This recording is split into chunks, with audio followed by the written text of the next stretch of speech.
গত মার্চ মাসের একটি বিস্ফোরণের ঘটনা, ভাঙড়ের বিস্ফোরণের মামলায় দুদিনের লুকোচুরি অবশেষে শেষ হলো গতকাল রাতে।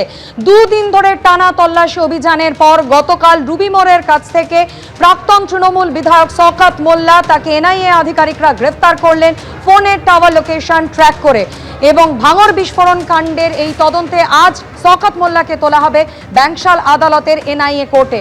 কখন তাকে আদালতে পেশ করা হবে, তার বিরুদ্ধে কোন কোন ধারায় অভিযোগ দায়ের করা হয়েছে, কি কি বলা হবে আজ এনআইএ এর পক্ষ থেকে আদালতে, বিস্তারিত জানাবেন প্রতিনিধি আবির দত্ত আমাদের সঙ্গে রয়েছেন। আবির, দেখো, প্রাক্তন এমএলএ তৃণমূল কংগ্রেসের শওকত মোল্লা, তাকে পলাতক হিসেবে প্রথমে ঘোষণা করা হয়েছিল এবং আমরা জানি যে এই ঘটনার প্রধান অভিযুক্ত, অর্থাৎ ভাঙড়ে যে বিস্ফোরণের ঘটনা, সেই ঘটনায় প্রধান অভিযুক্ত তাকে গ্রেপ্তার করা হয়েছে এবং তাকে আজকে যেটা জানা যাচ্ছে 12টার পরেই তাকে এনআইএ স্পেশাল কোর্টে সেখানে তোলা হবে এবং তাকে হেফাজতে নিয়ে আবেদন জানানোর চেষ্টা চালানো হবে। এবং তোমায় জানিয়ে রাখি যে গতকাল তাকে খোঁজ করা হচ্ছিল, গত পরশুদিন তার বাড়িতে বাড়ি সহ বিভিন্ন জায়গাতে তল্লাশি অভিযান চালানো হচ্ছিল, তিনি সহযোগিতা করছিলেন না। তাকে 8 তারিখে অর্থাৎ 8ই জুন হাজির থাকতে বলা হলেও তার কোনো খোঁজ মিলছিল না বা তার সাথে কমিউনিকেশন করা যাচ্ছিল না। তার পরিবারের সদস্যদের কাছে নোটিশ দিয়ে এসেছিল এনআইএ। গতকাল গোপন সূত্রে খবর পায় এনআইএ যে আলিপুর আদালতে শওকত মোল্লা আগাম জামিনের আবেদন জানাচ্ছে বা জানানোর চেষ্টা করছে, কিন্তু আলিপুর আদালতে এনআইএ স্পেশাল কোর্ট নেই। সেখানে এনআইএ টিম পৌঁছে যায় এবং সেখানে এক সাগরেদ শওকত মোল্লার তাকে ফলো করা হয় এবং এর পরবর্তীকালে দেখা যায় যে শওকত মোল্লাকে ঢালাই ব্রিজের কাছে, সেখানে বাইপাসের কাছে ঢালাই ব্রিজের কাছে সেখানে তার মুভমেন্ট লক্ষ্য করা যায়। তার ফ্যামিলি নিয়ে সে মুভমেন্ট করছিল এবং অন্যত্র চলে যাওয়ার তার পরিকল্পনা ছিল, এমনটাই মনে করছে এনআইএ। এবং এরপর রুবির কাছ থেকে তাকে ধরা হয় এবং এনআইএর টিম তাকে নিয়ে এনআইএর অফিসে চলে আসে এবং তাকে তার অ্যারেস্ট মেমো হাতে ধরানো হয় তার পরিবারের কাছে।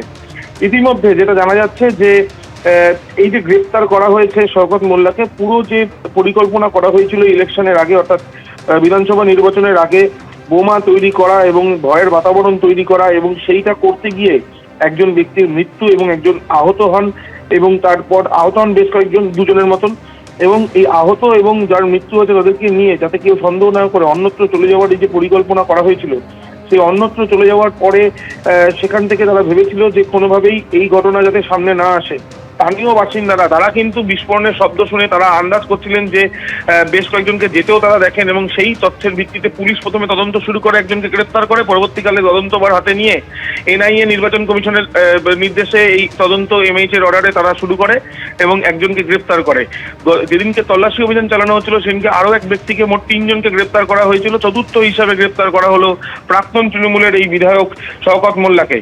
শওকত মোল্লার সঙ্গে এই যে তাকে যে গ্রেফতার করা হয়েছে তাকে জিজ্ঞাসাবাদ করে তারা জানার চেষ্টা চালাবেন যে এই ষড়যন্ত্রের পেছনে মূলত কি কি বিষয়গুলো রয়েছে, যেগুলো অজানা, সেই অজানা তথ্য তারা জানার চেষ্টা চালাবেন এবং তার সাথে সাথে আর কেউ এই সঙ্গে জড়িত কিনা সেটাও জানানো হবে। আজকে তাকে হেফাজতে সেই আবেদন জানানো হবে এমনটাই জানা যাচ্ছে। অন্যদিকে আজকে যখন এনআইএ এনবিসিসি স্কোয়ার নিউ টাউনে সেখানে যখন শওকত মোল্লাকে সেখানে যখন তাকে রাখা হয়েছে, কিছুক্ষণ পরে তাকে বার করা হবে, তার আগেই আইএসএফ এর কর্মী সমর্থকরা তারা বিশেষ করে কোট আনকোট মারচোর নামে একটি গান সেটা চালিয়ে তারা সেখানে কিন্তু ইতিমধ্যে উল্লাসে ফেটে পড়েছেন এবং তাদের অভিযোগ যে এই ঘটনার সঙ্গে সম্পূর্ণভাবে শওকত মোল্লার যোগ রয়েছে এবং শওকত মোল্লা সেখানে সন্ত্রাসের বাতাবরণ তৈরি করেছিলেন। অর্থাৎ সব মিলিয়ে আর কিছুক্ষণের মধ্যেই প্রাক্তন তৃণমূল কংগ্রেসের এই বিধায়ক শওকত মোল্লা তাকে এনআইএ স্পেশাল কোর্টে উদ্দেশ্যে নিয়ে আসবে। আদালতে তাকে কখন পেশ করা হয় এবং তারপর সওয়াল জবাবে ঠিক কি কি তথ্য সামনে আসে নজর থাকবে সেদিকে। আপাতত আবির, ধন্যবাদ। এবিপি আনন্দ, এগিয়ে থাকে, এগিয়ে রাখে।